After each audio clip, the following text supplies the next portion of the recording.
j'aimerais vous donner le titre de mon message qui s'intitule, comme ça vous avez le menu, vous savez, c'est bon d'avoir un menu. 7 avertissements pour se préparer à la mission que le Seigneur nous donne. Nous avons besoin d'être avertis pour pouvoir servir le Seigneur dans certains domaines. Alors, on va parcourir ces 7 points ensemble qui vont faire pour les uns écho dans votre vie, pour les autres un autre écho dans votre vie, peu importe là où ça va vous toucher. Mais l'essentiel, c'est que vous puissiez sortir différemment de cette salle. J'espère que lorsque vous rentrez dans une église, eh bien vous en sortez différemment. J'espère, sinon ça ne sert à rien de venir.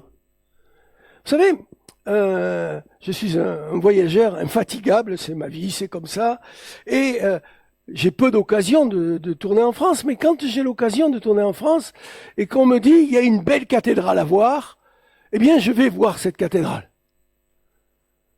Mais quand je rentre dans cette cathédrale, avant que je ne passe la porte, je dis au Seigneur, c'est d'abord toi que je viens voir.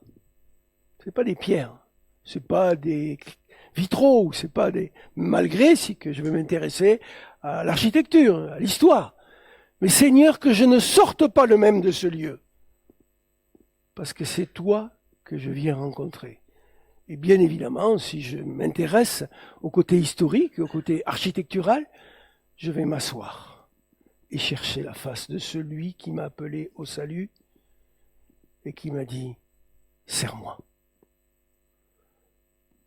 Que nous ne sortions pas les mêmes d'un lieu. Ça doit être notre prière. Seigneur, les hommes sont les hommes.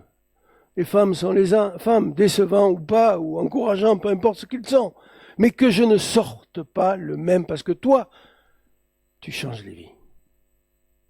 Et ça, je crois que c'est important, que nous ne sortions pas les mêmes de ce lieu. Que Dieu touche vos vies.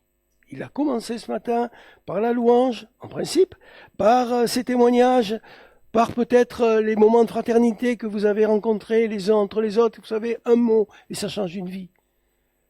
Et il peut continuer encore pendant ce temps de prédication. Alors, nous allons ensemble égrener la parole de Dieu. J'aimerais commencer, par rapport à ces 7 points, sur un sujet qui me semble très intéressant d'aborder. La grosse différence, en fait, entre l'Église catholique et, que je bénis, attention, je ne critique pas, l'Église catholique et une communauté comme la nôtre, c'est que selon les principes bibliques et selon la pensée de Martin Luther, je l'ai dit hier, à l'issue de la réforme qui a donné la naissance au courant protestant, eh bien c'est que nous sommes tous des prêtres devant l'Éternel, des sacrificateurs devant l'Éternel selon l'Épître aux Hébreux. Nous sommes tous des serviteurs de Dieu. Nous sommes tous appelés à recevoir des dons, et nous le voyons dans l'Épître aux Corinthiens, et nous sommes donc tous appelés à servir le royaume des cieux. Nul n'y est pas. Et c'est important de comprendre ça. C'est que nous sommes tous appelés selon les dons que nous recevons ou le don que nous avons reçu, selon l'appel que nous avons reçu, selon la destinée que nous avons reçue. C'est certain que nous n'avons pas tous la même destinée. Eh bien, nous sommes tous appelés à servir le royaume des cieux. Nous sommes tous des sacrificateurs devant l'Éternel. Il n'y a aucune différence entre vous et moi. Et c'est important de comprendre cela. Parce que sinon, vous seriez des spectateurs et il y aurait éventuellement un acteur, plus ou moins bon, mais il y aurait un acteur. Et ça, c'est pas le royaume des cieux. C'est pas l'Église. Mais ayant dit ceci, il nous faut comprendre un premier principe majeur. Et ce premier principe, je vais le résumer de la façon suivante, par une question. Pourquoi Dieu nous donne-t-il une mission plutôt qu'une fonction? Car Dieu, le Seigneur, qui dit « Je bâtirai mon église », t'appelle à une mission et pas une fonction. Car il y a une différence fondamentale que je voudrais aborder avec vous. La réalité, en fait, c'est que lorsque je suis dans une fonction professionnelle, très souvent, eh bien, en fait, j'y ai des avantages, un salaire qui tombe tous les mois, peut-être une reconnaissance, peut-être un certain nombre d'avantages de fonction. Des fois, ça va très loin, vous voyez, avec nos élus, ils ont beaucoup d'avantages. Et c'est pour ça qu'ils veulent garder la place. Et en fait,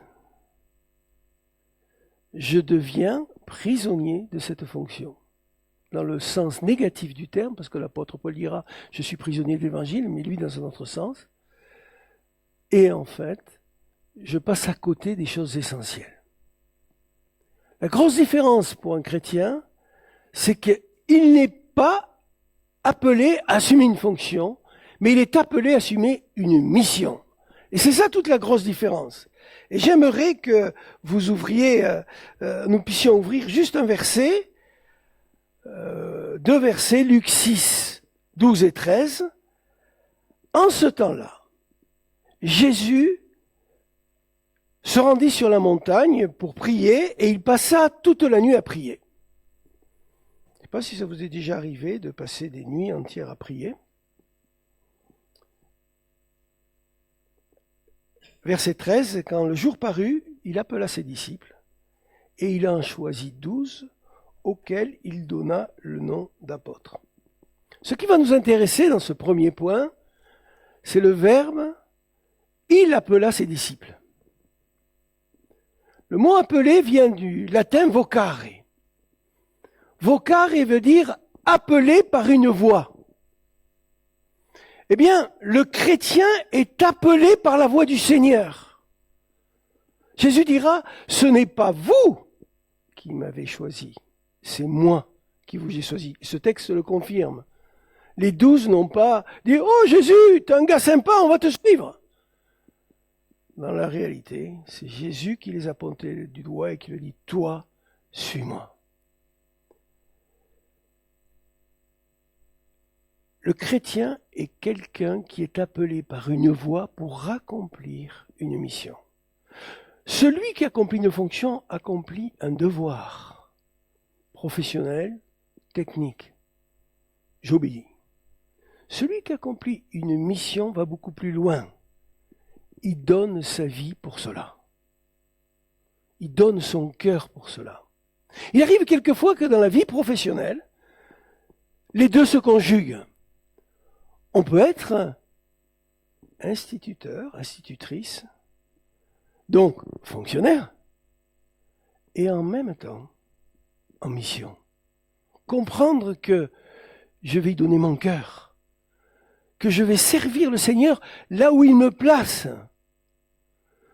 Je peux être infirmier, docteur, dans un hôpital, fonctionnaire de cette administration, et être pleinement missionnaire dans la réalité de mon service auprès de l'humain, et voire même mon service spirituel qui peut s'étendre dans certaines situations. Est-ce que vous comprenez la différence fondamentale ? Je n'accomplis pas un service dans l'Église comme un job. Je n'accomplis pas une place à la louange comme un job. Je suis en mission dimanche matin. Je suis dans mission pour amener le peuple de Dieu plus loin que là où il est. Je n'accomplis pas une responsabilité d'école du dimanche comme quelqu'un qui ferait son travail. Un moniteur d'école du dimanche se prépare la veille, l'avant-veille, la semaine, pour aller jusque dans la salle d'école du dimanche, parce qu'il a un dépôt de Dieu à transmettre. C'est exactement pareil pour n'importe quelle responsabilité dans l'Église. Évidemment, il y a des critères pour assumer une responsabilité. Nous avons parlé avec le conseil d'administration vendredi soir. Il est bon de se les rappeler. Tout le monde ne peut pas assumer les responsabilités. Il y a des critères bibliques, Paul les définit dans l'épître à Timothée, l'épître à Tite, et il serait bon qu'il soit affiché dans cette église pour qu'on garde bien le cap. Mais au-delà de ces critères, qui montrent la disposition spirituelle aux individus à servir, Dieu t'appelle à le servir et Dieu te confie une mission. Et les gens me disent, parce que j'ai un peu d'expérience, ça fait maintenant plus de 36 ans que je suis pasteur, les gens, combien de fois m'ont dit, mais moi je n'ai pas de place. Frères et sœurs, c'est pas possible. L'Église ne fonctionne pas comme ça. Chacun a un appel vocare spécifique sur sa vie. La majorité des problèmes que j'ai rencontrés dans les églises, c'est que chacun voudrait une autre place que celle que le Seigneur lui donne. Alors, un des grands, en tout cas à Évry on l'a vérifié souvent, une des grandes choses dans lesquelles les gens se sentent appelés, c'est de monter sur l'estrade pour la louange, de venir chanter devant l'Éternel. Ben oui, mais bon, tu y as ta place que si Dieu t'appelle là. Ne cherche pas la place que Dieu ne te donne pas. Tu vas te faire mal. Parce que c'est pas ta terre. On va en parler tout à l'heure de la terre. Ça va être un des points. Mais ne cherche pas la place que Dieu ne te donne pas. Sinon, tu ne porteras pas le fruit que Dieu te demande. C'est aussi simple que ça. Par contre, donne-toi, sers le Seigneur là où le Seigneur t'appelle. Et vous savez, il est vrai qu'il y a des endroits où on est plus mis en évidence que d'autres. Lorsque je vois la diapo sur l'entretien de l'église, donc pour le dire clairement, je pense que ça va être l'équipe de ménage du week-end, de la semaine, c'est ça? C'est l'équipe de ménage, hein, donc c'est l'aspirateur, le chiffon, et c'est... Vous allez pas les voir, vrai ou faux? Parce que quand eux, ils vont venir, vous ne serez pas là. Eh bien, c'est une place importante. J'ai rencontré un grand homme de Dieu qui me disait, il a impacté des milliers d'églises. Il me disait, je repère les futurs ministères à ces jeunes qui sont capables de nettoyer les toilettes dans les conventions sans rechigner et sans qu'on leur rappelle qu'on leur a confié cette mission. Ceux qui sont fidèles et bons là-dedans m'intéressent. Combien on voit de gens qui voudraient le micro pour une raison ou une autre, la louange, un peu de prédication, un peu de je ne sais quoi. Le micro, je suis en avant. Ne cherche pas la place que tu aimerais. Cherche la place que Dieu te dit, pour laquelle il t'appelle. Et si Dieu t'appelle à l'école du dimanche, sois une femme bénie. Sois un arbre qui pousse auprès de ce fleuve et qui porte du fruit. Si Dieu t'appelle, ah ouais, vous voyez la projection là-bas, la sono c'est discret, hein, on ne les voit pas. Mais quelle place importante, si la sono ne forche pas, hein? Eh ben, si la vidéo ne marche pas, on est bien embarrassé. Et je pourrais multiplier les exemples. Dieu t'appelle à une mission. Sois convaincu de cela. Lorsque le Seigneur est venu me chercher sur un lit d'hôpital, il m'a dit, tu seras pasteur. Jamais je n'étais rentré dans une église évangélique, jamais j'avais fréquenté une église protestante et très peu d'églises catholiques. Je ne savais même pas ce qu'était un pasteur. Ce n'est que bien plus tard que j'ai compris qu'est-ce qu'il voulait me dire et comment ça s'est réalisé dans ma vie. Mais dès le départ, il m'a dit, viens et suis-moi. Notre défi de chrétien, c'est ça. C'est de comprendre que nous ne sommes pas appelés à assurer un job, mais assurer un service pour le roi des rois. Et tu dois comprendre ça dans ta vie et le mettre en application.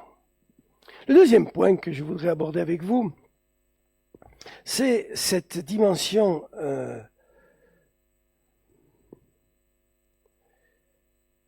importante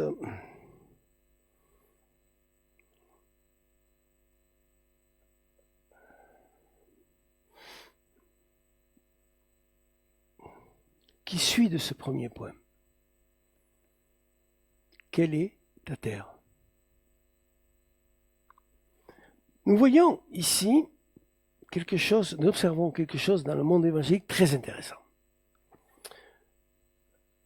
Je l'observe depuis longtemps et je l'observe encore plus au fil du temps qui passe. Comme nous vendons, et excusez-moi du mot, un évangile à pas cher. La grâce à pas cher, c'est pas de moi, c'est de Bonhoeffer, un pasteur allemand qui a été tué par les nazis, et qui a dit un des problèmes en fait, c'est que dans le fond, le monde évangélique est en train de proposer un évangile à pas cher. C'est-à-dire, tout est gratuit en Jésus-Christ, la grâce, le pardon, la vie éternelle, et après je peux faire n'importe quoi de ma vie, peu importe, de toute façon, Dieu est bon, Dieu est amour, et Dieu pardonne. Ça c'est l'évangile à pas cher. C'est la belle théorie de Bonhoeffer, il la développe et il a raison. Mais comme nous vendons, et encore une fois je mets ce mot vendre entre guillemets, une évangile à pas cher, eh bien l'idée en fait c'est que finalement le Seigneur est un distributeur de bénédictions. Et nous venons pour ça. Nous venons pour chercher des bénédictions. Donc, Seigneur, guéris-moi. Seigneur, remplis-moi. Seigneur, donne-moi des dons. Seigneur, donne-moi de l'argent, parce que les fins de mois sont un peu difficiles, donc j'ai besoin d'être aidé. Seigneur, résous mon problème. Seigneur, touche mon patron, c'est impénible. Seigneur, bénis ma femme parce qu'elle me casse les pieds, ou inversement, mon mari, enfin, tout ce que tu veux. Et donc, nous sommes en face d'un distributeur. Et qu'est-ce que ça conduit ? Ça conduit les chrétiens évangéliques au ras de la moquette. Au ras de la moquette. Pourquoi ? Parce qu'en fait, ils ne comprennent pas un principe de base spirituel. C'est qu'en fait, la vraie prière que nous devons avoir, c'est pas Seigneur, bénis-moi. J'ai pas besoin de le prier pour ça. C'est Seigneur, puisque tu m'appelles à te servir, dans quelle terre tu veux que je te serve ? Et si vous servez Dieu dans la terre qu'il vous demande de le servir, eh bien toutes les bénédictions viendront avec. Et les gens pensent que c'est d'abord la bénédiction qu'il faut avoir pour servir le Seigneur, plutôt que la mort à soi-même dans la terre dans laquelle Dieu veut que je le serve. Et c'est pas moi qui le dis. C'est Jésus lui-même en Jean chapitre 12, verset 4. En vérité, je vous le dis, si le grain de blé qui est tombé en terre ne meurt, il reste seul, mais s'il meurt, il porte beaucoup de fruits. Donc Seigneur, dans quelle terre tu veux que je meure ? Et qu'est-ce qui va se passer ? Si je meurs dans la terre que Dieu me donne, eh bien, je vais porter du fruit. Et il va y avoir les bénédictions avec. Parce que lui, il s'occupe de tout. Vous avez une remarquable secrétaire du conseil d'administration. Ah oui, hein, tu es gêné, hein, mais c'est pas grave. Vous avez une remarquable secrétaire du conseil d'administration. Je dis bien remarquable parce que, croyez-moi, des conseils d'administration, j'en ai présidé. Des petits, des grands, avec des millions d'euros, des fois des centaines de millions d'euros. Je ne veux pas afficher mes médailles, mais c'est la vérité. Donc j'ai vu beaucoup de secrétaires. Et vous avez une secrétaire remarquable. Mais tout ça, c'est dans le silence. Vous ne le voyez pas. Vous mesurez pas les heures passées, un conseil d'administration de vendredi soir, les heures passées à écrire d'abord pendant la séance et après à reprendre, et après à m'envoyer, après on corrige, après on renvoie au conseil, etc. Vous mesurez pas ça. C'est pas un reproche, c'est une réalité. Dieu lui donne une terre. C'est pas la plus valorisante. On la voit pas derrière le micro. C'est pareil pour la trésorière, hein. pour les comptes. On la voit pas derrière le micro. Mais c'est la terre que Dieu lui a donnée. Et lorsque Dieu te donne une terre, chéris-la plus que tout. Obéis au Seigneur et sers le Seigneur dans cette terre. C'est ce qu'il te donne. Prends-le, fais-le fructifier. Honore ton Dieu dans le service qu'il te donne. Et alors, tu es moniteur d'école dimanche, alléluia. Quelle belle fonction. Hier matin, quand avant que le séminaire commence, je me suis retiré derrière pour avoir un peu de silence. Et qu'est-ce que j'ai vu? J'ai vu un frère qui était un peu curieux quand même. Hein. Plutôt que de se stationner dans le parking, il est allé là-bas au fond. Bizarre ce frère quand même. Pourquoi il a besoin quasiment d'aller se mettre sous les arbres avec sa voiture? Et puis il a ouvert le coffre de sa voiture, et puis je sais pas ce qu'il bricolait, mais il dit tiens, qu'est-ce qu'il bricole dans cette église? Et ayant fini mon temps, je suis allé le voir, qu'est-ce qu'il faisait? Il ramassait les feuilles de tous les arbres qui avaient été tombés, qui avaient été ratissés, pour les mettre dans le coffre de sa voiture et pour aller les brûler dans son jardin. Dieu lui a donné une terre. Ce jardin-là. C'est pas votre appel. Mais il n'a pas oublié qu'à l'automne, les feuilles tombent, qu'il ne faut pas les laisser, qu'il faut les ramasser et les brûler.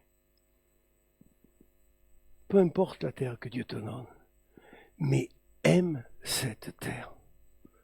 Ta prière, c'est pas Seigneur, bénis-moi. Tu es malade, c'est légitime que tu sois guéri, je le comprends, et on prie pour ça.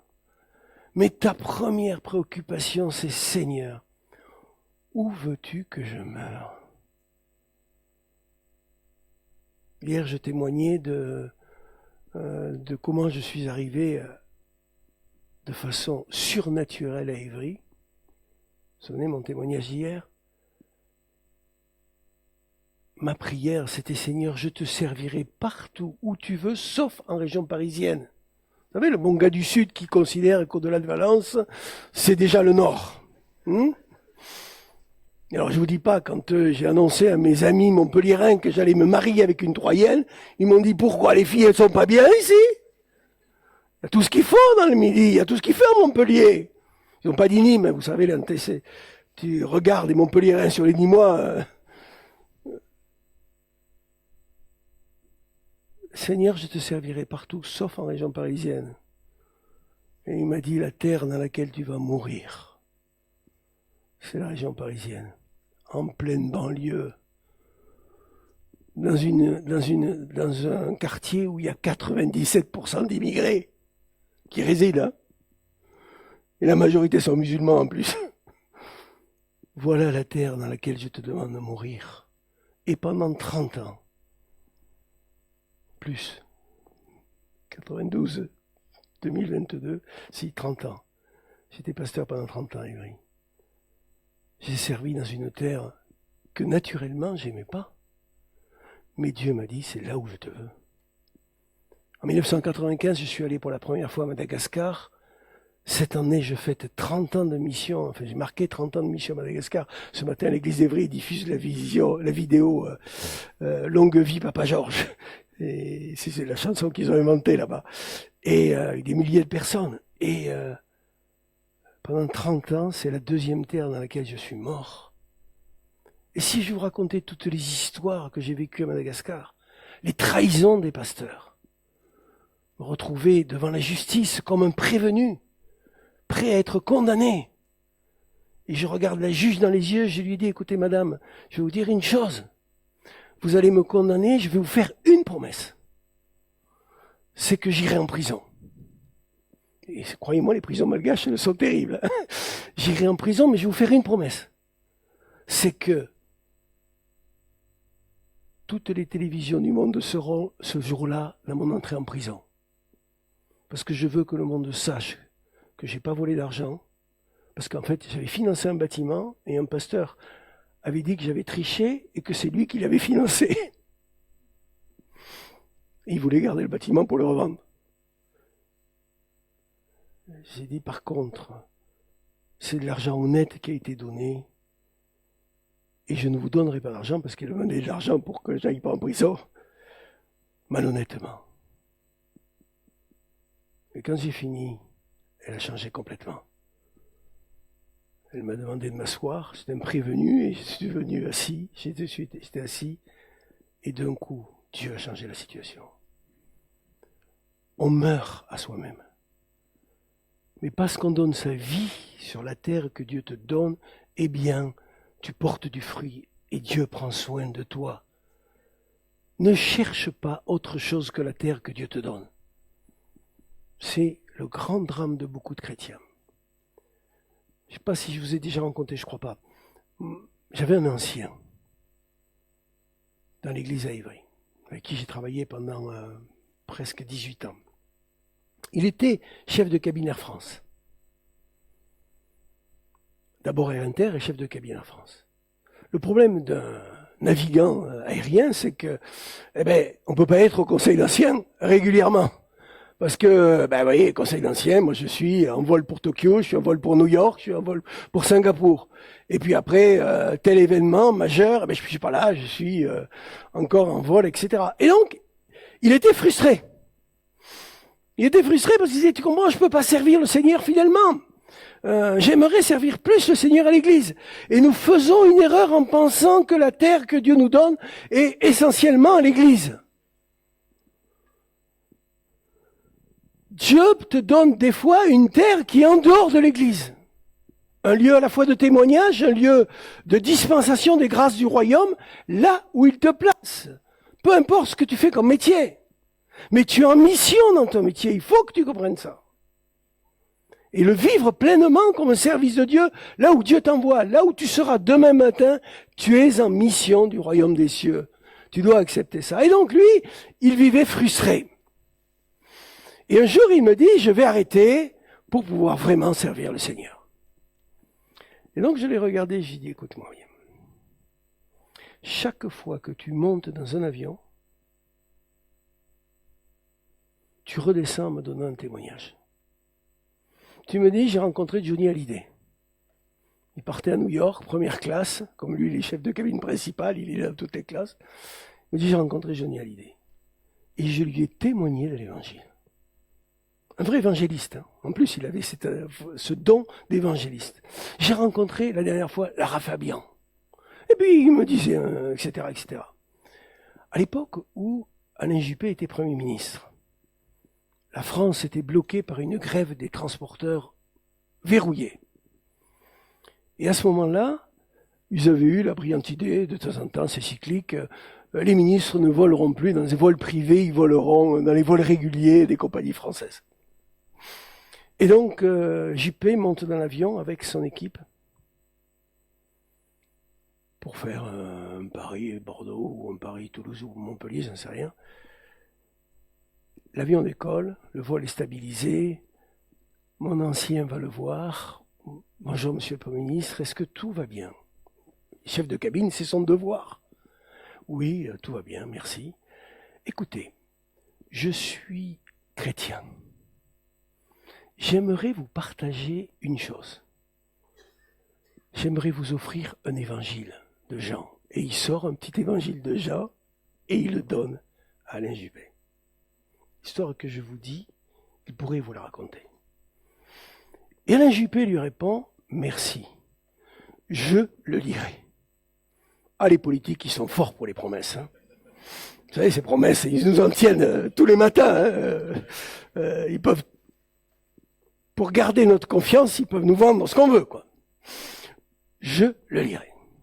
Merci, monsieur le Premier ministre. Et il s'en va. 3 mois plus tard, même scénario. Premier ministre Juppé, l'écolage, l'avion se stabilise. Pour vous dire, c'est un vrai évangéliste, parce qu'il faut le faire quand même. Hein. Il retourne. Bonjour, monsieur le Premier ministre, vous allez bien? Est-ce que vous manquez de rien? Tout va bien? Je suis Denis Grognard, je suis le chef de cabine qui, il y a 3 mois, vous a offert un évangile de Jean. L'avez-vous lu? Et Juppé lui répond, mais bien sûr, monsieur, que je l'ai lu. Évidemment, c'est un politique. Les promesses, les choses. Et qu'est-ce qu'il fait? Il le sort de sa poche. Il le mettait dans sa veste et il le transportait avec lui Vous pouvez pas savoir qu'elle ait retrouvé l'autre zozo dans le même avion. Hein. Vous pouvez pas le savoir, ça. Il n'avait pas préparé son coup en disant, tiens, je suis sûr, je vais la voir, je vais lui montrer. Pour dire, il vivait avec. Peu importe ce qu'il en a fait. Mais je lui ai dit, ta terre, elle n'est pas ici. Elle n'est pas dans l'église d'Évry. Elle est là-haut. Tu dois l'accepter. Tant que tu n'accepteras pas ça, tu seras un chrétien frustré. Il faut que le grain de blé tombe en terre, qu'il meure, et s'il meurt, il portera du fruit. Seigneur, dans quelle terre tu veux que je meure? Accepte ta destinée et ne rêve pas à une place que Dieu ne te donne pas. Ne rêve pas à quelque chose qui ne t'appartient pas. Prends pleinement la mesure de ce que Dieu te demande et fais-le.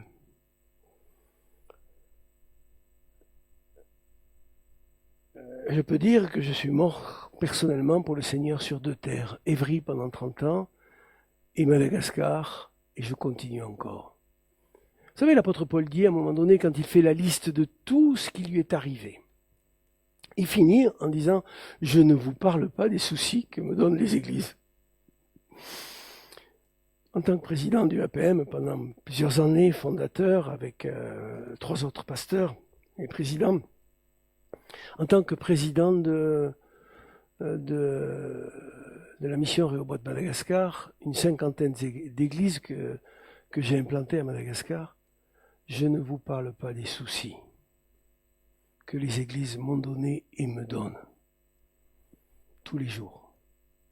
Des pasteurs qui n'ont rien à manger, des bâtiments à construire, des cyclones qui tombent et il faut tout reconstruire. Le dernier cyclone, nous avons 12 églises qui ont été détruites. C'est pas la malédiction de Dieu, c'est la vie, c'est comme ça. Mais dans la foi, il faut repartir. Des pasteurs qui tombent dans le péché. Des pasteurs qui meurent assassinés. Parce qu'ils n'ont pas écouté. Ils sont allés dans le commerce de l'or. Je leur ai dit, touche pas à ça. Ces mamans est terriblement assassinée, laissant une veuve et 8 enfants. Et toi, tu deviens responsable de ces 8 enfants. Il faut les nourrir, leur payer l'éducation, etc. Seigneur, ça me dépasse. Oui, mais c'est ta terre. Et tu vas mourir et me servir. Eh bien, c'est pareil pour chacun de nous. Le troisième point, troisième avertissement, c'est de nous rappeler que tous les débuts sont difficiles. Aucun début n'est facile. Quoi que nous fassions dans la vie, tout est difficile. Mais ça s'oppose au courant du monde actuellement. Pourquoi? Parce que le courant du monde actuellement nous amène ou nous invite à penser ou à vivre différemment. Premièrement, le grand courant hédoniste du temps présent. L'hédonisme, c'est la recherche du bonheur. Cette réalité, en fait, c'est que l'Occident, je parle surtout du problème de l'Occident. Hein. Dès que vous sortez de l'Occident, vous êtes plus tout à fait dans la même réalité, quoique avec la jeunesse qui a le téléphone portable et qui maintenant est capté sur le monde, ça a une influence. C'est-à-dire la recherche du bonheur en se disant c'est la finalité sur Terre. La finalité de vivre, c'est de trouver son bonheur ici-bas. Ce n'est pas l'évangile, c'est pas vrai. Même si je souhaite le bonheur à chacun de vous. Mais ce n'est pas l'évangile. Parce que Jésus monte sur le sermon, va faire le sermon sur la montagne. Nous sommes en Matthieu 5, pardon. Nous sommes en Matthieu 5, et le texte nous dit, et Jésus monta sur la montagne, il s'assit, et il enseigna ses disciples. Et si je continue ma prédication comme ça vous dérange? Eh bien, sachez que ça aurait dérangé les Juifs. Fortement.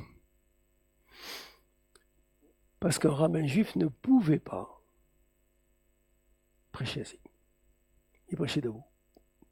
Oh, qu'est-ce qu'il fait Jésus là? Il cherche la provocation. Il commence son ministère. Et il s'assoit. Qu'est-ce qu'il veut faire? Et d'ailleurs, si vous lisez l'Évangile, vous allez le retrouver assis sur une barque, encore une fois. Donc il va en contretemps par rapport, mais ce n'est pas les rabbins juifs qu'il veut viser à ce moment-là. Pas du tout. D'ailleurs, je vais vous dire une chose, hein, si je m'assois dans une église africaine, j'ai pas d'onction, hein. J'ai pas d'onction. Au mois de mai, j'étais dans une conférence où il y avait 1000 pasteurs, j'étais l'orateur principal. Je leur ai fait la même démonstration que vous assis. D'un coup, j'ai plus d'onction. Hein. Il faut absolument que je me lève et que je crie fort pour vous montrer que il y a de l'onction. Hein. C'est la culture un peu bizarre quand même. Et donc, en fait, qu'est-ce qu'il fait? Il s'assoit pourquoi? Eh bien, il suffit d'écouter ces paroles qui suivent. Et les paroles qui suivent, c'est ce que l'on appelle les béatitudes. Heureux. Et il va définir ce que c'est que le bonheur divin, chrétien, par rapport à quoi? Par rapport à 5 siècles de philosophie grecque. Parce que, rappelez-vous que le bassin méditerranéen a été influencé par les Grecs avant l'invasion romaine.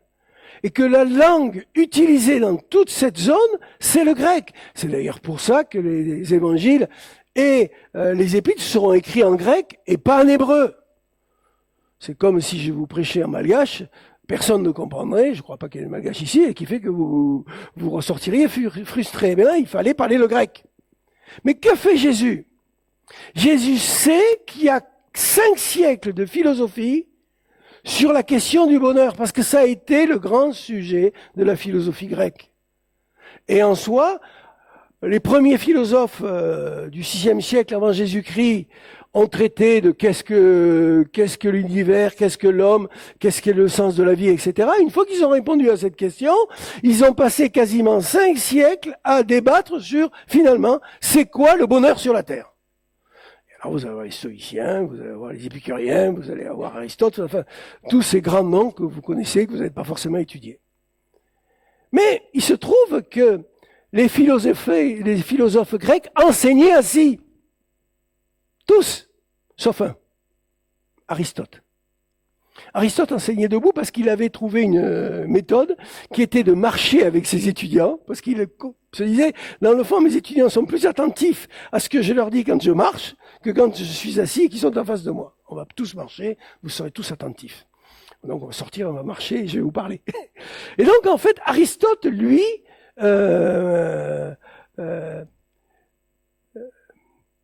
appliquait un terme grec qui est péripapetéos, qui veut dire marcher, qui donnera le mot de péripapéticienne, la dame qui marche sur le trottoir.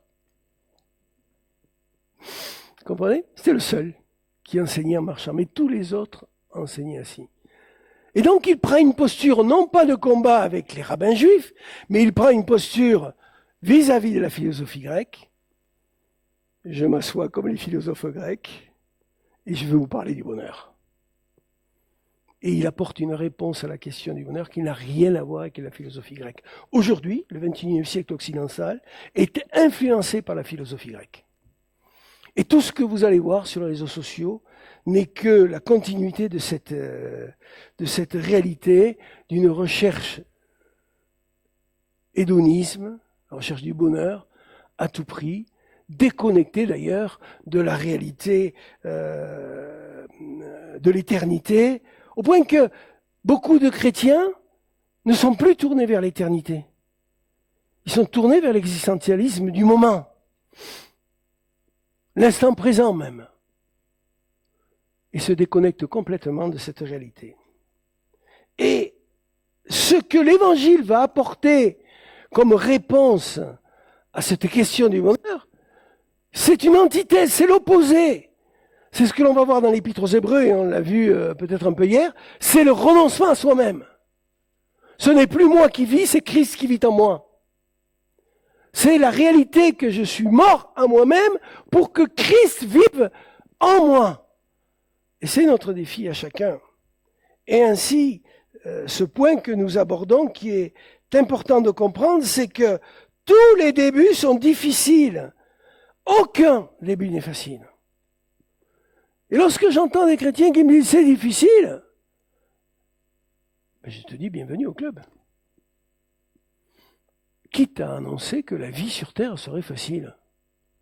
Qui t'a annoncé ça? Qui t'a promis ça? J'aimerais vous dire que ce que nous avons devant nous, et je ne suis pas dépressif et je ne suis pas prophète de malheur, c'est des années difficiles. Jeunes gens, la vie sera plus difficile pour vous que pour moi, qu'elle n'a été pour moi. Moi, je fais partie, et nombreux d'entre vous, là, parce qu'on a quand même, pour certains, un peu la même tranche d'âge, cette seule génération de l'humanité qui est née et qui n'a pas connu la guerre sur le sol du pays dans lequel il a vécu. Ça n'existe jamais dans l'histoire de l'humanité. C'est la première fois. Je parle pour la France, je parle pour l'Europe, pour ceux qui sont nés après 1944. Est-ce que ça va durer? On n'en sait rien. Et en toute logique, ça ne durera pas parce que ça n'a jamais duré. Et comme on l'a vu hier, c'est exponentiel, le mal, il est exponentiel sur ce monde. La seule chose qui changera, c'est le retour de Christ. Et la réalité, en fait, c'est que si vous prenez les exemples bibliques, ils ont tous eu des débuts difficiles. Et voire même, des fois, c'est que la répétition de réalités difficiles. Mais c'est ça l'évangile. On ne va pas s'en attrister. On ne va pas s'en lamenter. Dieu est grand. Dieu prend soin de nous dans les difficultés. Est-ce que Jésus vous a fait la promesse que vous n'aurez pas de difficultés? Il vous a fait une seule promesse. Je serai avec vous jusqu'à la fin. Et c'est complètement différent. Est-ce que Jésus vous a fait des promesses que vous aurez la santé jusqu'à la fin de votre vie? Nous avons un corps mortel et en vieillissant, ça se détraque. Alors, je ne sais pas vous, mais moi, c'est les genoux. D'autres, c'est autre chose, mais c'est la vie, ça vieillit et puis ça se détraque un peu. Est-ce que la réalité, c'est que... vous savez, ce qui m'est arrivé? J'ai été reconnu pasteur, le premier pasteur de votre union, en février 89.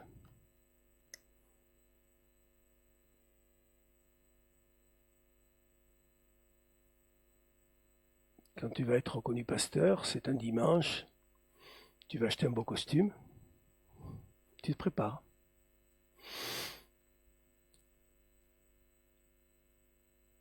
La veille, une espèce de cyclone, un petit cyclone, un twister, là, vous savez, j'habitais à 180 km au sud de Paris, traverse une partie de la France sur une bande de 1 km, et détruit tout ce qu'il voit sur lui en passant. J'habitais un petit village d'une centaine de maisons. Les tuiles ont commencé à s'envoler, et à s'envoler, et à s'envoler, et à s'envoler dans toutes les maisons. Il se trouve que, ayant pressenti le problème, c'est un samedi après-midi, je suis allé avec un véhicule chez le fournisseur acheter des tuiles, en me disant j'aurai de la sécurité. Et la tempête était finie, que je m'encordais et que pendant la nuit, je réparais déjà mon toit. J'étais le seul qui, à la fin au petit jour, avait le toit qui était réparé. D'autres avaient des dégâts plus importants. Le matin, je prenais une douche, je partais à l'église pour être reconnu pasteur. Alléluia, merci Seigneur. Tu m'as mis au large. J'arrive le midi, le téléphone sonne, une vieille dame voisine m'appelle et me dit « Monsieur Michel, j'ai vu que une entreprise est venue réparer votre toit. Mon mari est malade. Est-ce que vous pourriez me donner l'adresse de l'entreprise? J'ai les tuiles dans ma cave. » Je dis « Madame, c'est pas une entreprise, c'est moi qui l'ai fait. Mais si vous avez les tuiles, je viens. » Une voisine que je connaissais pas, on avait des grands terrains clôturés, on se connaissait pas. Je suis allé avec mon épouse. Je suis allé à la cave, j'ai pris toutes ces tuiles, je suis monté sur le toit, j'ai réparé son toit. Et à la fin, je lui ai dit, Madame, est-ce que je peux aller prier pour votre mari? Je suis allé prier pour son mari. il a été glorieusement guéri à l'instant. Un vieillard. Et le dimanche suivant, il était à l'église. Et quelque temps plus tard, le Seigneur l'a rappelé. Dieu l'a sauvé. Le lendemain, je pars au travail, avec le beau costume de la veille de la reconnaissance pastorale. La journée se passe bien. Mon épouse m'appelle et me dit « Georges, la maison est en feu. » Et nous avons tout perdu. Tout perdu. Pour la première fois de ma vie, je me retrouve avec le seul vêtement que j'ai sur moi. Pareil pour ma femme, pareil pour mes enfants. Imaginez, les enfants qui perdent leurs jouets, qu'on perd tout, les photos de famille, tout. Un incendie stupide. Et il faut tout recommencer. Et la même semaine, j'étais assigné devant les tribunaux parce qu'un salarié conduit par les syndicats, je dirigeais une entreprise, m'attaquait parce que je l'avais licencié parce qu'il ne voulait pas, il ne voulait pas rentrer dans ma secte. Ils avaient mis évidemment au format A3 les prospectus de l'église où j'invitais les gens à venir aux réunions, etc. Et j'ai dû aller acheter un nouveau costume et de nouveaux vêtements, une chemise, etc. pour aller au tribunal. Et ma femme a été obligée d'acheter des vêtements aussi parce qu'il avait besoin de s'habiller. Et je me suis retrouvé devant la justice comme un voleur, à me justifier de mensonges qui n'existaient pas. Les débuts sont difficiles. Quoi que vous fassiez pour Dieu, lisez votre Bible et ne vous attendez pas que ça va être facile. Que ce soit dans la vie professionnelle ou dans tous les domaines, nous aurons des adversités. Mais Dieu reste fidèle. Et il nous a promis qu'il ne nous abandonnerait pas. Je ne vais pas vous citer tous les saints de l'histoire de l'Église qui ont vécu des choses difficiles. Le quatrième point, c'est qu'il y a un grand principe biblique et un avertissement. Nous arrêterons jamais de persévérer. Si Dieu t'appelle, persévère. Ce mot, vous allez le retrouver de très nombreuses fois dans le Nouveau Testament et surtout attribué à la vie de Paul. Je ne vais pas le développer plus que ça. Mais je veux insister sur ce point. Observons la vie des gens du monde, quelquefois chrétiens ou pas, et la persévérance qu'ils ont eue pour réussir. Est-ce que vous savez que Walt Disney a été viré 2 fois dans ses 2 premiers jobs? Les 2 employeurs lui ont dit « Vous n'avez aucune disposition au dessin et au cinéma. » Incroyable, n'est-ce pas? L'homme qui a créé le plus grand empire dans ce domaine, jusqu'au parc d'attractions que nous connaissons. Pourquoi? Parce qu'il a persévéré. Je pourrais vous citer évidemment Thomas Edison, qui a été viré du collège. Il était orphelin de père, Thomas Edison. Il a été viré du collège. Il a ramené une lettre à sa maman et la lettre disait que dehors. Et sa maman lui a dit, l'homme lui a menti. Il lui a dit, en fait, elle a ouvert la lettre, elle a regardé, c'est le directeur de l'école qui lui écrivait « Nous gardons pas aussi 5 ans, on ne veut pas perdre notre temps ». Il lui a dit « Tu es un si bon élève que tu as un trop bon niveau pour l'école et donc c'est moi qui vais te faire la classe ». Il a été ingénieur, il a eu son diplôme ingénieur, il a été renvoyé de 2 entreprises aussi parce qu'on considérait que c'était un piètre ingénieur. À la fin de sa vie, il avait déposé 1000 brevets qui ont changé toute l'humanité, et notamment l'ampoule qui nous permet d'être allumés aujourd'hui. Combien a-t-il cassé l'ampoule, grillé l'ampoule? Sa femme voulait le quitter. Et il a persévéré. Je vous parlerai de Winston Churchill. Vous savez que Winston Churchill voulait être pasteur? Et qu'on l'a foutu dehors en disant « Tu seras un trop mauvais pasteur, toi ». et que c'est quand même très tardivement qu'il est devenu cet homme important de l'Angleterre pendant la dernière guerre mondiale, et que sans lui, le monde ne serait pas ce qu'il est, parce qu'il a continué à persévérer. Et je voudrais juste vous citer, parce que c'est une des plus belles phrases que j'ai lues d'un sportif, Michael Jordan. Vous connaissez tous Michael Jordan, cet homme de basket. Moi, je suis pas un spécialiste des sports, ne me demandez pas. J'ai pas regardé le match hier. C'est pas mon truc. C'est pas un péché, hein, c'est comme ça. Michael Jordan a écrit quelque chose de fabuleux et je veux vous le lire. Faut quand même entendre ce qu'il dit. J'ai raté 9000 tirs dans ma carrière. Il les a comptés. J'ai raté 9000 tirs dans ma carrière. J'ai perdu 300 matchs. 26 fois, on m'a fait confiance pour lancer le dernier ballon vers la victoire et j'ai raté et mon équipe a perdu. J'ai échoué encore et encore dans ma vie et c'est pour ça que j'ai réussi. La persévérance nous amène à la plus belle école de la vie, c'est celle d'obéir au Seigneur. Que nous ayons du succès ou pas. Mais Paul persévérait. Frères et sœurs, persévérez. J'ai l'habitude de dire que si vous prenez une barre de bois ou d'acier, vous prenez une perceuse avec un forêt, vous touchez à peine un peu la barre de bois, vous allez avoir une petite marque du forêt, n'est-ce pas? Et puis, quelques centimètres à côté, vous allez faire la même chose, mais en appuyant un petit peu plus fort. Et puis, vous continuez comme ça, en appuyant de plus en plus fort, de plus en plus fort, de plus en plus fort.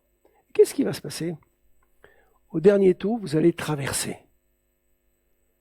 Et là, c'est un jeu de mots, parce que vous avez percé, vous allez voir. Beaucoup de gens ne traversent pas. Ils arrêtent avant. Ils démissionnent avant. Ils capitulent avant. Ils renoncent avant. C'est trop difficile, c'est trop exigeant, c'est trop... Et c'est pareil pour l'évangile. Et on a besoin de comprendre qu'il faut persévérer. C'est notre destinée. Des échecs, vous en aurez. J'en ai peut-être plus eu dans ma vie que de réussite, mais ça, c'est pas important. Quelle belle école de Dieu. On apprend plus dans nos échecs que dans nos réussites. Parce que nos réussites nourrissent notre suffisance. Nos échecs nous renvoient à notre petitesse et à la grandeur de Dieu. 5e point,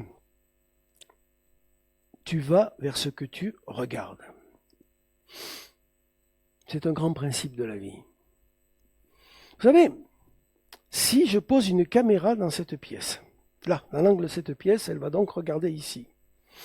Et je diffuse l'image, on dira, voilà l'église de Marguerite.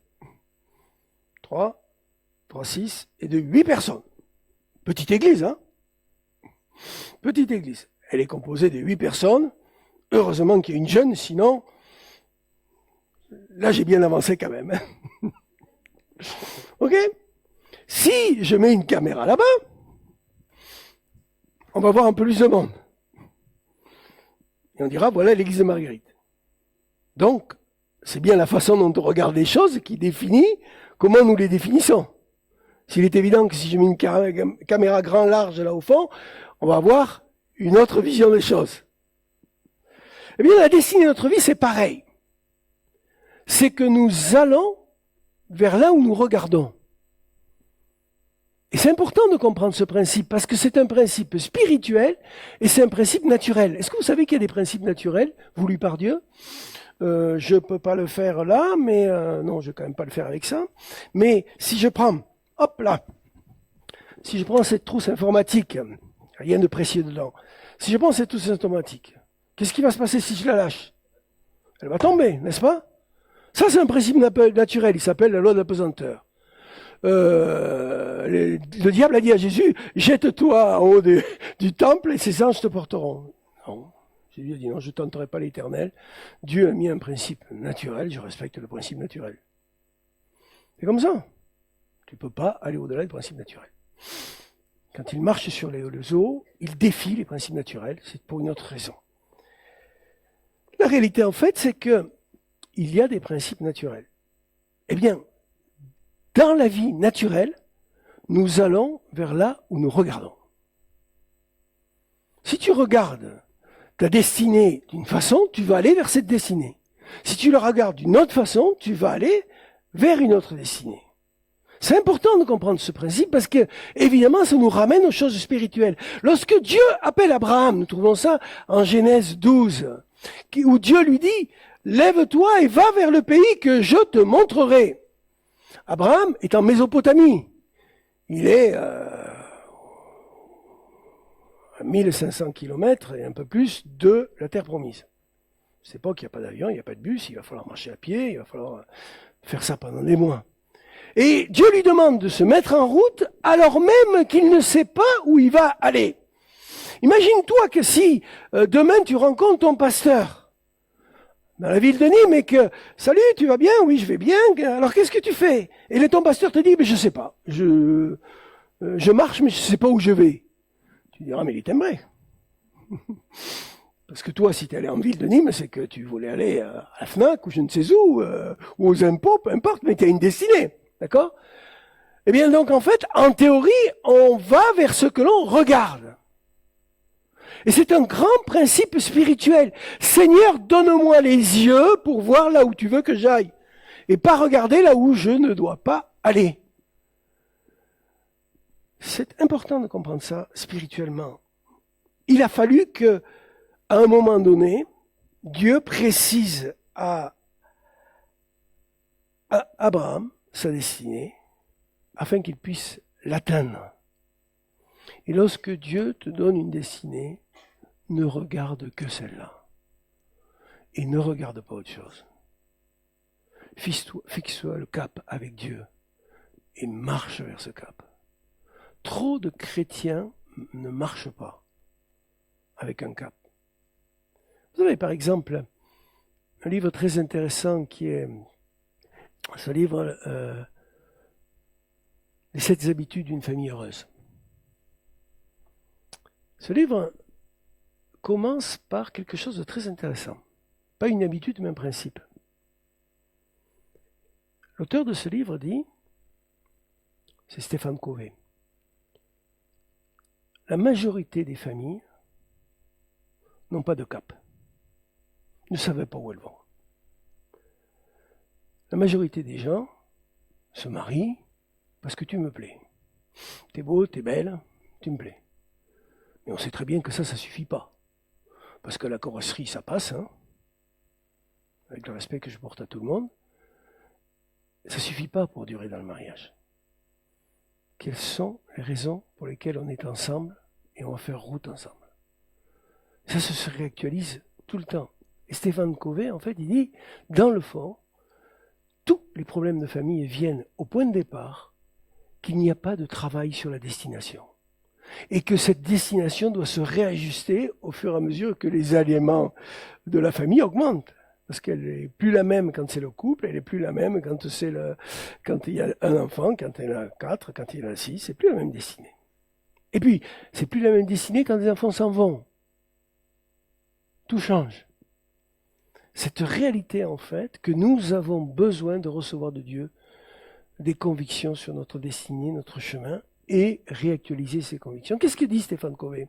Il donne cet exemple. Imaginons que, et nous l'utilisons dans tous les séminaires couples que nous faisons, imaginons que vous montiez dans un avion. Cet avion est tout neuf. La pointe du progrès de la technologie. Et là, le pilote vous dit, mesdames, messieurs, bienvenue à bord. L'avion est magnifique. Cet avion, il est sûr. C'est le plus bel avion que j'ai jamais piloté. Vous êtes assis dans les fauteuils les plus confortables qu'il existe. J'ai une bonne nouvelle pour vous. Les soutes sont pleines de nourriture fantastique. Vous allez vous régaler dans ce vol. Et en plus, nous avons fait le plein des carburants. Tout est prêt au décollage. Nous allons donc décoller. Mais j'ai une chose à vous dire. Nous n'avons aucune destination. et l'avion décolle. Mais qu'est-ce qui va se passer? À un moment donné, il va s'écraser. Parce que l'essence ne sera plus là. Le carburant ne sera plus là. Et beaucoup de gens, beaucoup de chrétiens n'ont pas compris ce principe. Tu vas là où tu regardes. Alors que ton regard soit celui que le Seigneur veut que tu aies.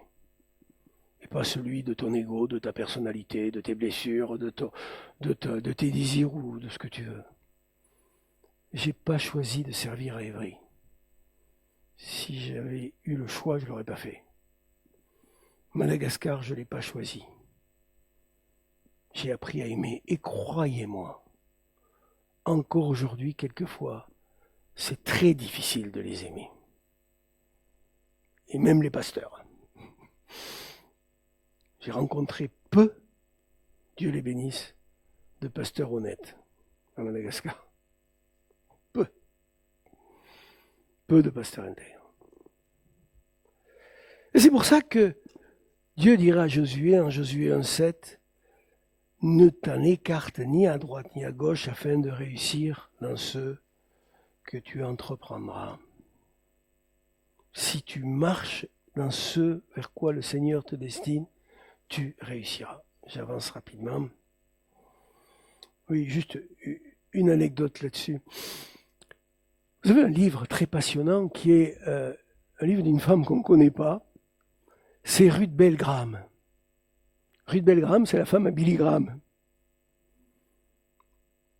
Imaginez, l'épouse d'un gars, elle a été fils de missionnaire en Chine. C'était son témoignage est très intéressant par rapport à comment elle a été destinée à être l'épouse de Billy Graham. Vous imaginez un peu, la femme d'un gars qui toute sa vie est absent 6 mois par an pour les missions qu'il organise dans le monde,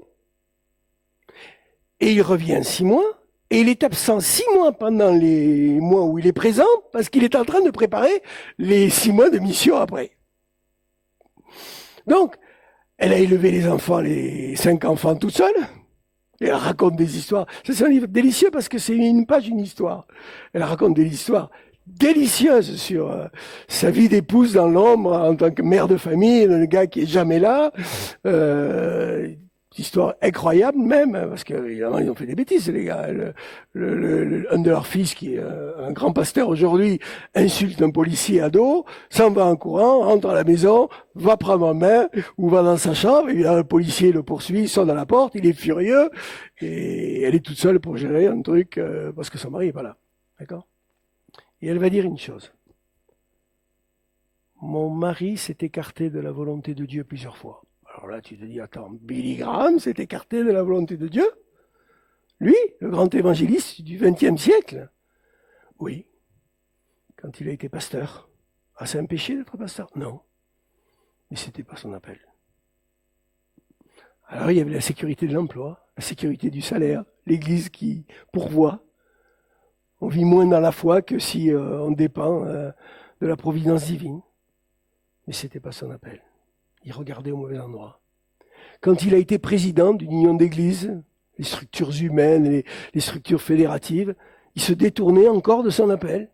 Et quand il a été directeur d'une école biblique, c'est pas un péché d'être directeur d'une école biblique, mais c'est pas sa destinée. Il regardait au mauvais endroit. Et par 3 fois, cette femme dit, il s'est détourné parce qu'il regardait mal. Et Dieu l'a repris. Je t'appelle à annoncer mon nom aux nations. Et que ça. 6e et avant-dernier point, et je vais aller très vite. En toutes circonstances, garde ton cœur. Quelle que soit ta situation, tes adversités et ton manque. Garde ton cœur. Ne laisse pas les situations frustrantes, blessantes, peu importe ce que c'est, t'amener dans le péché. Par le murmure, la médisance, par je ne sais quoi, quel choix de vie. Est-ce que vous savez que le Père de la foi nous a donné par 2 fois l'exemple le plus terrible de quelqu'un qui n'a pas gardé son cœur. C'est qui le père de la foi? C'est Abraham. Par 2 fois, il a fait le coup. En Genèse chapitre 12 et en Genèse chapitre 1. Imaginez-vous que dans les 2 situations, il se retrouve devant 2 autorités qui découvrent quelque chose d'assez sympa. Sarah est fort belle. Elle devait être quand même, excusez-moi, canon, parce que tout le monde l'a repérée, quoi, par rapport à d'autres. Et là, l'Abraham, le grand Abraham, quand même, se gratte la tête, il te dit, mais moi, je vais y laisser ma peau dans l'histoire. Je vais y laisser ma peau, ils vont me voler mes chameaux, mes moutons, ils vont me voler mes troupeaux, mes serviteurs, mon or, et peut-être ma vie. Alors, Sarah, tu vas leur dire que tu es ma sœur. Comme ça, ils te prennent et moi, je garde tout ça. Et c'est exactement ce qui s'est passé en Genèse 12. Non mais attends, ton mari te fait ça. Là, je parle de toi là, d'accord? Quand il revient, quand l'affaire se règle, parce que ça se règle, hein, tu vas lui dire, ah, mon chéri, qu'est-ce que tu es un homme bien, hein? Oh tiens, tu es vraiment un homme extraordinaire, hein? Je crois que tu lui fais passer un mauvais quart d'heure et on entendra parler pendant un moment, hein, n'est-ce pas? Parce qu'il y a même une des situations où il y en a un où il n'y aura pas de passage à l'acte parce que Dieu intervient avant, mais il y en a un où il y a passage à l'acte. Le gars, il a vraiment couché avec Sarah. Eh oui. Non, mais attends. Vous savez que Sarah, c'est comme les chevreuils mâles? Si vous êtes chasseur, vous savez ça? Vous savez que les couples de chevreuils vivent toute leur vie ensemble, en principe, puisque c'est la mort qui les sépare, c'est tout. Donc, c'est pas le cas des cerfs. Les cerfs, ils ont un harem. Mais les chevreuils, mâle, femelle, ils restent leur vie ensemble. Un chevreuil, si vous en voyez un, vous le retrouverez toujours au même endroit. Grosso modo, c'est sur un hectare, ça bouge pas. Ça peut bouger un peu si c'est déplacé, mais ils sont toujours très sédentaires. Et donc, en fait, dans la chasse à courre, le principe de la chasse à courre, c'est que le matin, on prend l'empreinte de l'animal. Le maître de chasse sait ce que c'est. C'est un mâle cerf de tant de corps. Les chiens prennent la trace. Et l'objectif, c'est de tuer cet animal et pas un autre. Et quand les chiens croisent une autre trace, s'ils se trompent, ils changent d'aboiement, et on sait qu'on s'est trompé, on revient et on repart. Il y a une certaine code de déontologie. Et ça, vous savez ce qu'il fait le chevreuil quand il est coursé par les chiens? Eh bien, il passe sa vie à couper la trace de sa femelle pour que les chiens lui courent après. Pour sauver sa peau. Mais c'est exactement ce qu'Abraham a fait. Quoi qu'il t'arrive, garde ton intégrité. Garde ta bouche. Garde ton cœur. N'utilise pas les moyens du monde. Dans aucun domaine, dans la vengeance, dans rien. Garde ton cœur, parce que c'est le prix à payer pour voir Dieu se lever de son trône et agir dans nos vies. Enfin, 7e point, n'oubliez pas un grand principe, ce que vous allez semer, vous allez récolter. Il y a un grand principe spirituel de la récolte. Tu sèmes le mal, tu auras le mal. Tu dis des bêtises, tu auras une récolte de bêtises. Tu sèmes les choses droites de Dieu, tu verras la grandeur de Dieu. Paul dira en Galates 6 comme avertissement, verset 7, « Ne vous y trompez pas, on ne se moque pas de Dieu, ce qu'un homme a semé, il le récoltera. » N'oubliez jamais le grand principe de la semence. Aujourd'hui, il m'arrive, après 30 ans de Madagascar, d'avoir des jeunes gens qui viennent me voir. Je pense à une jeune fille qui m'écrit et qui me dit, voilà monsieur, votre femme était ma marraine en école primaire, ma première épouse qui est décédée. Moi je ne me souvenais pas, je ne gérais pas cette histoire. Elle me dit, j'ai même une lettre d'elle. Elle m'a amené cette lettre, j'ai eu beaucoup d'émotions, vous imaginez, un document écrit que la plume de mon épouse que je connaissais bien.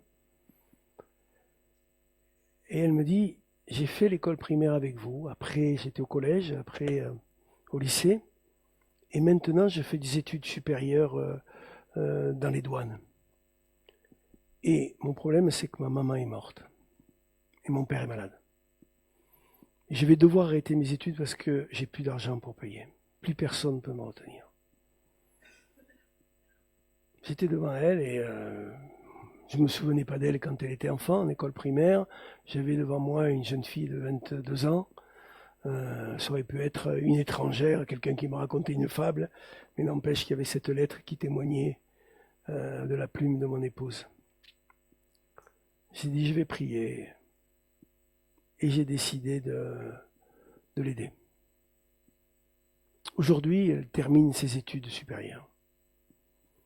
D'autres à qui on a payé les études réapparaissent aujourd'hui, sont avocats, sont dans l'administration ou dans le monde des affaires.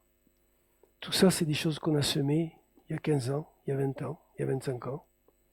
Et on voit aujourd'hui les fruits. Des gens qui sont dans le Seigneur, d'autres pas. Tout ce que nous faisons, le mal récolte le mal et le bien récolte le bien. Alors soyons des hommes et des femmes qui sèment la bonne semence. Nous ne nous trompons pas. Frères et sœurs, la vie chrétienne n'est jamais quelque chose de réglé. Paul a dit, et je finis là-dessus, je suis persuadé que celui qui a commencé cette bonne œuvre en vous la conduira à la perfection. Ce matin, tu t'es peut-être levé en te disant, oui, mais moi, le Seigneur, il est pas trop en train de finir ma vie ou dans tel domaine ou dans tel domaine. Non. Paul n'a pas dit, éventuellement, peut-être, il a dit, je suis persuadé. Il est convaincu. Et moi, je vous dis ce matin, Dieu n'en a pas fini. Il commence. Quand je me lève le matin, jamais je me dis c'est la continuité d'hier. Je me dis aujourd'hui est un jour nouveau avec toi, Seigneur. Et j'ai de belles et de grandes choses à vivre avec toi, même si elles sont difficiles, même si elles sont exigeantes.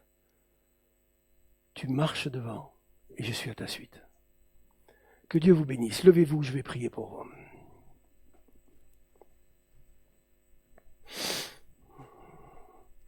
Seigneur, je te bénis pour mes frères et sœurs. Je te bénis pour cette Église et je te demande une grâce particulière. Je te prie pour, non pas un groupe, mais je te prie pour chaque individu ici. Chacun, chacune représente un appel. Chacun, chacune représente une destinée. Évidemment, chacun, chacune représente un passé avec le poids ou la beauté de ce passé. Mais tu es celui qui dit « Viens ». Comme tu l'as dit à tes disciples au bord du lac, passons de l'autre bord. Traversons le lac. Ok, il y aura une tempête, mais on la traverse pour atteindre l'autre rive. Tu es celui qui reste fidèle avec nos vies. Et je te confie chacune et chacun ici, quel qu'il soit, peu importe la situation de leur passé et peu importe leur présent, je te prie pour eux, afin que tu conduises leur vie, afin que tu les amènes au large, que tu guérisses ce qui a besoin d'être guéri, que tu libères ce qui a besoin d'être libéré, et surtout que tu aides chacun à rentrer dans sa terre. Donne-leur de mourir dans la terre dans laquelle tu les destines.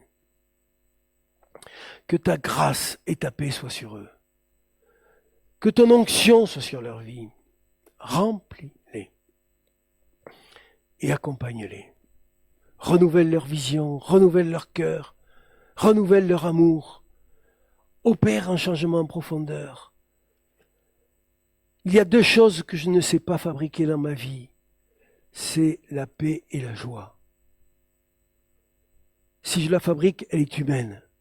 Mais si tu me la donnes, elle est céleste. Donne ta paix et ta joie à ces hommes et à ces femmes. Remplis-les de ces deux réalités. Au-delà des circonstances, les circonstances peuvent être difficiles, mais ta joie et ta paix céleste surpassent ces circonstances. Que ta bénédiction soit sur chacun d'eux. J'ai prié en ton nom. Amen.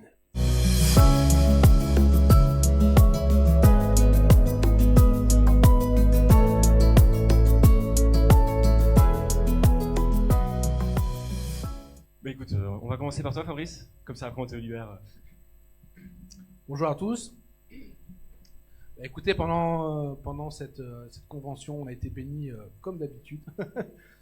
On a vraiment été au bénéfice de l'UAPM, de l'église d'Evry, au bénéfice des prédicateurs qui ont été présents, Anthony Lambert, qui vraiment a apporté des prédications vraiment très encourageantes. On a vécu des bons moments de communion avec le Seigneur. Et pour ma part, ça a été un bon moment de rembraser le feu. Donc on est parti enflammé, on revient encore plus enflammé. Voilà, donc merci pour le soutien de tous pour cette convention qui vraiment porte des fruits. Voilà.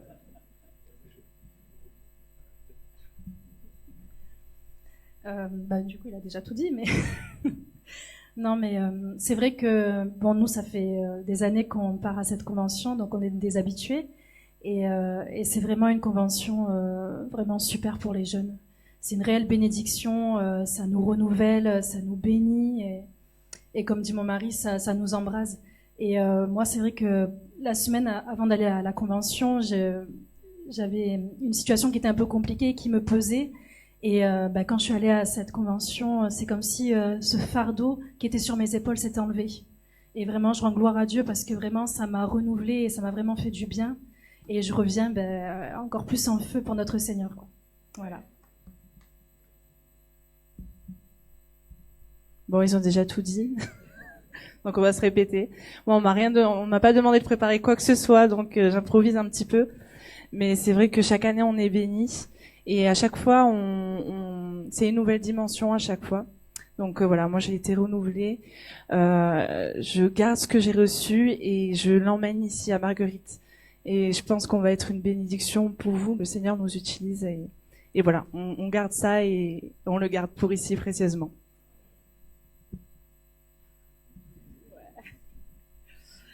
Nous on est monté. Alors c'est vrai qu'avec avec mon mari, plutôt notre mari non, avec mon mari. On gère un petit peu, donc on participe à l'organisation. Et c'est vrai que cette année, donc le pasteur Alan m'avait demandé, qui est le responsable de la convention, de participer pour la prière, donc l'intercession. Et de l'appel, j'avoue que quand il m'a dit ça, je dis bon, je sais pas trop. Et puis en ces derniers temps, j'ai une phrase qui vient qui dit c'est dans mes faiblesses que Dieu se glorifie. Alors j'ai dit oui, j'ai dit ok, on y va. Et en fait, il se trouve que il y avait une présence de Dieu remarquable. Quand je priais, souvent je disais écoute Seigneur, moi je ne suis pas capable. Humainement, je n'y arrive pas quoi. Mais toi, prends la place, prends tout mon corps, et toi Seigneur, touche cette personne. Et j'ai vu des choses incroyables. J'ai vu des vies libérées. J'ai vu des jeunes qui pleuraient. Et gloire à Dieu parce qu'au fait, tout le monde est capable, mais il faut seulement faire confiance à Dieu. Voilà, c'était mon petit témoignage. Alléluia. Oui, c'est vrai que c'était une convention extraordinaire. J'ai la grâce de participer au comité, le comité jeunesse UAPM depuis 3 ans. Et cette année, j'étais vraiment ravi d'y aller avec mon épouse, qui vraiment Dieu s'est glorifié. Et c'est aussi des réponses à des prières qu'on porte depuis longtemps. Alors c'est vrai que le thème de cette année, c'était libre. Libre. Et ça pouvait pas être une convention autre que de voir des jeunes repartir libres. C'était une convention assez impressionnante. Mine de rien, il y a eu des temps d'appel qui étaient très très forts. Et comme dit, la présence de Dieu, il faut y être pour comprendre. C'est vrai que de le transmettre comme ça, Et juste vous arrivez à vous projeter, mais les temps étaient très très forts. Et on a pu voir vraiment la gloire de Dieu être manifestée. Moi, personnellement, à chaque année, j'y vais pour donner. Donc on se prépare, on jeûne, on prie, on se réunit énormément avec le comité pour prier chaque jour, on prend des temps ensemble. Et c'est vrai qu'on est toujours dans la dimension de on y va comme des soldats pour donner, pour remporter des victoires par la grâce de Dieu.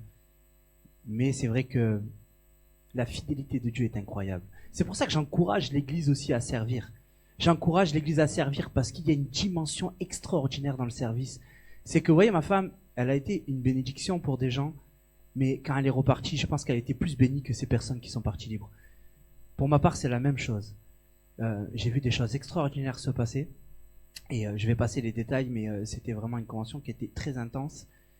Et évidemment, Dieu a parlé. Dieu a parlé à mon cœur aussi, parce qu'il ne m'a pas oublié. Même si j'y allais pas pour recevoir, il m'a pas oublié. Il m'a fait du bien. Il a lavé mon cœur.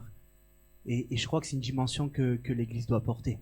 C'est dans le sens où on est des feux, mais on a besoin de l'huile qui coule, qui restaure, qui nettoie. Et cette huile permet aussi l'embrasement. Donc je vous encourage. Nous, évidemment, on revient avec quelque chose de nouveau.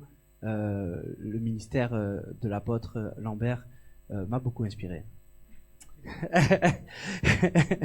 M'a beaucoup inspiré, mais avec parcimonie.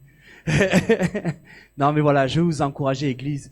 On est dans une dimension nouvelle. Le Seigneur veut se glorifier, et les temps sont courts. Et nous, on est là. On a une vie pour servir. On a une vie pour marcher, et il est temps de marcher. Ok? Je vous encourage. C'est qui a envie de marcher dans cette église? Ah, regarde, on voit vos mains. Hein. Mardi soir, je vous attends. Mardi soir, je vous attends. Les amis, ça commence comme ça. On vient pour donner et on reçoit parce que Dieu est fidèle. Voilà. Donc, soyez bénis vraiment, les amis, et soyez une bénédiction.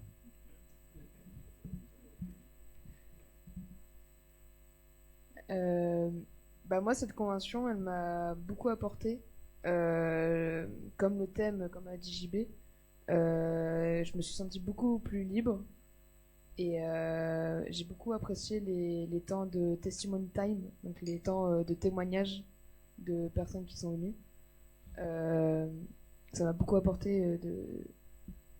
C'était bien, quoi. Et même Anthony Lambert, très, très, très bon apôtre, vraiment, il nous a donné beaucoup de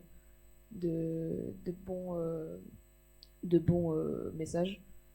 Et les temps d'appel, ça m'a beaucoup donné, j'ai beaucoup reçu, voilà. Oui, du coup, c'était vraiment hyper touchant de voir qu'on était tous ensemble, tous les jeunes de l'UAPM qui étaient là, et de voir cette jeunesse se lever comme ça, en feu, et on voyait la liberté qui commençait à descendre sur tout le monde, et on a tous fait des choses qu'on n'a jamais fait, je pense. Et il y avait même un tableau avec écrit « Je suis libre de ». Et en fait, tout le monde a mis un petit message « Je suis libre du regard des autres, libre de ma timidité, libre de mes pensées, de mes combats ». Et c'était vraiment... On a senti que dans cette église, on était vraiment sous l'onction. Et c'était vraiment hyper intense. Et j'ai beaucoup réfléchi. J'ai eu aussi un atelier qui était super sympa, qui était communiquer Jésus sur les réseaux sociaux. Et je pense que c'est quelque chose qui est hyper important pour la jeunesse. C'est là qu'on les touchera le plus. Donc je vais essayer, je m'y engage devant vous pour qu'on puisse amener des jeunes dans notre église par les réseaux sociaux aussi. Voilà, je vais écrire un message de remerciement, enfin j'ai commencé à l'écrire pour l'UAPM, parce qu'ils nous ont quand même permis d'aller là-bas. Donc si vous voulez vous joindre à moi, si vous avez quelque chose à dire pour notre union d'église, c'est super. Et voilà. Moi, ça va être un témoignage un petit peu personnel parce que j'avais un petit peu la double casquette sur la convention. Donc, j'y vais en tant que responsable donc pour soutenir les jeunes qu'on accompagne. Mais je suis aussi dans la tranche d'âge du coup de la convention qui est visée. Du coup, je suis aussi juste une simple jeune quand je vais là-bas. Donc, on jongle un petit peu entre les deux côtés. Et cette année, c'était vraiment plus... je l'ai pris plus pour une année pour moi. Je pensais y aller que pour les jeunes et au départ, je me suis dit, en fait, je vais surtout être en soutien et puis je verrai ce que j'aurai là-bas. Et finalement, dès le départ, j'ai vécu 2 temps dans la convention. On est arrivé le vendredi, du coup, ça a commencé vendredi à 17h. Premier temps de louange, je me mets dedans, je suis trop content, je me dis super, ça va être trop bien. Deuxième session, là, je me sens complètement hermétique. Vraiment, je sais même pas le pasteur a parlé de quoi. Je saurais pas le dire. Franchement, j'étais complètement renfermée. Et là, je me suis dit, culpabilité, t'es responsable, t'es hermétique, t'es fermé, super l'exemple, bravo Océane. Enfin voilà, plein de pensées négatives, c'est un petit peu mes combats au quotidien, les pensées. Et je me suis fait un petit peu secouer par JB et je t'en remercie devant tout le monde parce que j'en avais vraiment besoin. Et donc il y avait JB qui m'a un petit peu secouée et Sarah, le côté un petit peu maternel que j'avais également besoin à ce moment-là. Du coup, je tiens à vous remercier devant toute l'église parce que vous êtes des amis fidèles. Et j'avais besoin de vous à ce moment-là et vous avez répondu présent, donc je vous remercie. Et du coup, à partir de ce moment-là, je me suis dit, ok, ils t'ont apporté des clés. J'avais aussi une conversation avec mon mari qui m'avait beaucoup aidée. Et je me suis dit, même si tu crois pas forcément ce que tu vas chanter dans les louanges, tout ça, chante-le parce que ton corps a besoin de le matérialiser, de vraiment se dire, je veux que ça devienne ma réalité, que ça devienne mon quotidien et je veux y croire. Et au fur et à mesure, du coup, des sessions le samedi jusqu'au dimanche, Dieu a travaillé en douceur avec moi. Il m'a fait vraiment sauter, on va dire, des petits blocages petit à petit. Et jusqu'au vendredi soir, du coup, la soirée No Limites. Le samedi soir, la soirée No Limites, où du coup, il y a eu un gros moment d'appel, un temps fort. Et là, je sens que je vis quelque chose. Mais quand le moment d'appel termine et qu'on commence à louer, je sens que mon combat n'est pas fini. Du coup, je me dis, c'est hors de question que je quitte la pièce, comme ça. J'avais une boule au ventre. Physiquement, j'avais mal au ventre. Je me sentais vraiment pas bien. Du coup, je me suis un petit peu éloignée, mais je suis restée dans la salle. Donc Zach vient me voir et du coup, il me dit, faut que quelqu'un prie pour toi, mais je vais chercher quelqu'un. Et après, du coup, il me raconte que il regarde autour de lui un petit peu les équipiers de prière et il voit pas qui peut prier pour moi jusqu'à ce qu'il voit Sarah. Et c'est aussi pour t'encourager que je le dis à l'église, parce que je sais que c'est un combat pour toi.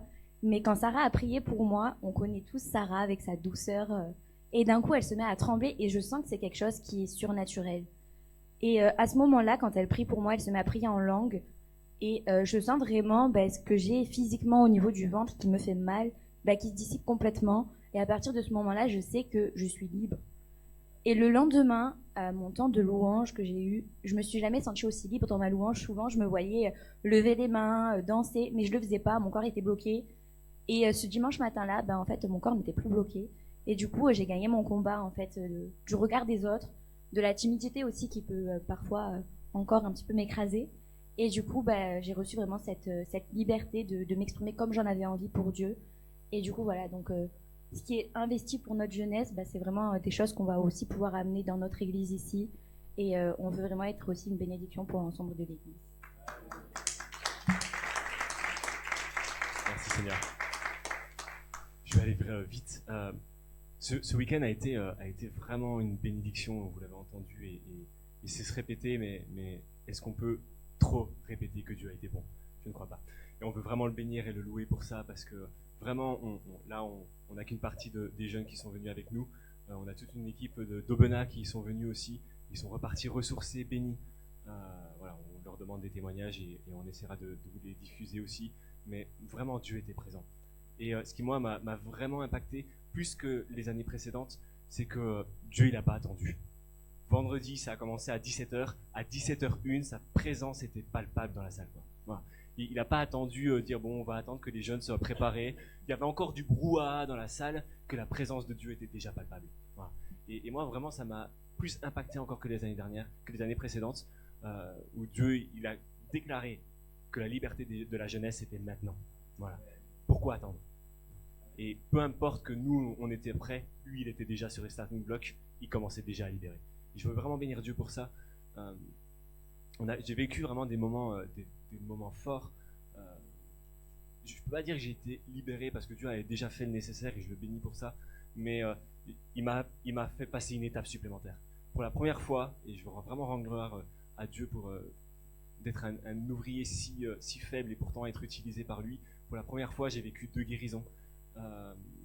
Une guérison qui vous sera témoignée parce que je ne la laisserai pas le choix, mais elle n'est pas là ce matin. Et une autre guérison, c'est Maëlys d'Aubenas qui vient me voir après un repas en me disant j'ai mon bras tout endolori, ça m'arrive régulièrement et je sais pas quoi faire. Je lui dis, écoute, on va prier. Et même pendant les repas, Dieu est là. Voilà. Et on a prié, et pendant que je priais, je sentais que son bras était chaud, vraiment. Il était chaud, et pendant que je priais, je sentais cette chaleur diminuer. Et je lui dis, écoute, j'ai l'impression qu'il est moins chaud. Et elle me dit, je comprends pas. Il y a un frisson froid et agréable qui me traverse tout le bras. Et c'était fini. Voilà. Je veux vraiment rendre gloire à Dieu pour ça, pas parce qu'il m'a utilisé moi, mais parce qu'il rend la liberté, même en dehors des temps spirituels, et parce que Dieu il est là tout le temps. Voilà. Et on a vraiment une très belle équipe. Je veux vraiment remercier chacun, les jeunes adultes, les autres, nos jeunes à nous, pour tout ce qu'ils ont, pour leur présence, pour leur amour, pour leur fidélité. C'est vrai que je parlais de guérison, mais j'étais évidemment pas tout seul. Il y avait Fabrice avec moi pour la deuxième guérison ce soir-là, et on a vécu ce moment de guérison en direct.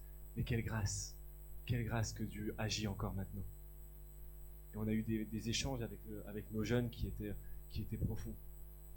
Je dois avouer que après la première session, après les 2 premières sessions du vendredi soir, j'avais un peu cette frustration en me disant, mais j'aimerais que les jeunes viennent me voir et qu'on puisse prier ensemble, discuter ensemble sur leur combat, etc., etc. Et Dieu m'a dit, laisse-moi faire. J'ai dit d'accord. Et en fait, j'étais parfois un peu en retrait, parce que bon, quand il y a les moments de louange, d'appel, tout le monde s'avance. Et moi, j'étais au fond, mais je les voyais être libres. Parce qu'ils n'ont pas besoin que qui que ce soit prie. Ils ont juste besoin de chercher la face de Dieu. Et notre rôle en tant qu'encadrant, en tant qu'adulte, c'est d'amener notre jeunesse à apprendre à chercher la face de Dieu. Et je veux vraiment les encourager et les bénir parce que ils ont été formidables. On a été bénis au travers d'eux. J'ai été encouragé au travers d'eux de voir cette jeunesse se lever, être bénie. Et je sais qu'elle sera maintenant une bénédiction pour cette église. Voilà. Merci en tout cas, on veut vraiment vous remercier pour vos prières. On veut vous remercier pour votre soutien, même financier, pour tous les ans, pour qu'on puisse être au bénéfice de cette convention. Vraiment, vous êtes une bénédiction pour la jeunesse. Merci infiniment. On sait qu'on est j'espère que vous voyez le résultat, que tout ça n'est pas vain, que vos prières ne sont pas vaines. Je vous encourage vraiment à prier pour l'ensemble de la jeunesse, parce qu'on en a besoin. Soyez vraiment bénis. Merci à chacun.